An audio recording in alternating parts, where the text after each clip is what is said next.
What was the most dangerous animal ancient humans faced? Imagine it's midnight, 50,000 years ago. There are no streetlights, no locked doors, no emergency services, no hospitals, no safe place to run. You sit beside a small fire. The darkness beyond it feels endless. And somewhere out there, something is watching. Maybe it's hiding in the tall grass. Maybe it's standing silently between the trees. Maybe it's already closer than you think. For ancient humans, this wasn't imagination. It was everyday life. The world they lived in was filled with predators, giant predators, animals so powerful that a single mistake could mean death.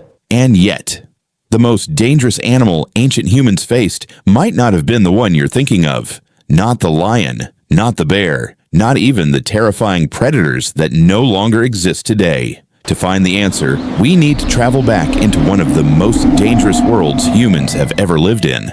The world before safety. Modern humans are incredibly safe. Most of us spend our lives surrounded by walls. We sleep in secure homes. We travel in vehicles. We have medicine, police, hospitals, technology.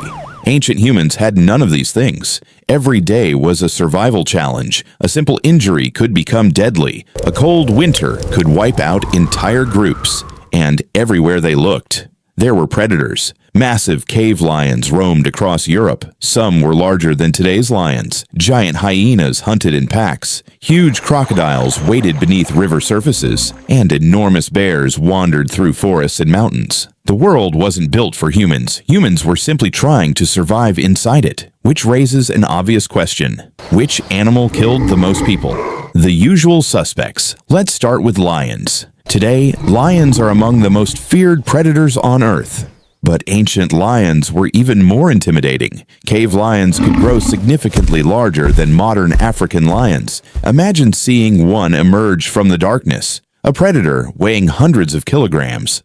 Silent fast. Powerful. Ancient humans certainly feared them. Archaeologists have discovered cave art showing lions again and again, which suggests these animals occupied an important place in human imagination. But lions had a weakness. They didn't hunt humans exclusively. Humans were simply one possible target among many. The same was true for bears. Ancient bears were enormous. Some stood taller than modern bears. Encountering one unexpectedly could be fatal, yet bears were mostly solitary. Human encounters happened, but not constantly. Then there were hyenas, and these may have been even more frightening. Ancient giant hyenas were powerful hunters and scavengers. Some archaeologists have found evidence that humans and hyenas competed directly for caves. Imagine trying to sleep at night, knowing another predator wanted the exact same shelter. Still, none of these animals fully explained something strange found in the archaeological record. A surprising discovery when researchers examine ancient human remains. They sometimes find something unexpected. Not claw marks, not bite marks, not evidence of animal attacks. Instead, they find signs of violence caused by other humans. Broken skulls, weapon injuries, mass graves, entire communities showing evidence of conflict. At first glance, this seems surprising. After all, ancient humans faced countless dangerous predators. Why would they spend energy fighting each other? The answer lies in something every living creature needs: resources, food, water, territory, safety. The ancient world had limited supplies of all of them, and when resources became scarce, humans sometimes became competitors. The predator that thinks like you. A lion is dangerous, but a lion behaves like a lion. Its actions are somewhat predictable. It hunts, it eats, it rests. Another human is different. Another human can plan, strategize, cooperate, set traps, attack unexpectedly, and perhaps most importantly, another human understands humans. That makes them uniquely dangerous. Researchers studying prehistoric violence have discovered evidence suggesting that conflict between human groups may have existed far earlier than many people once believed. Small bands competed for survival. Most interactions were probably peaceful, but not all of them.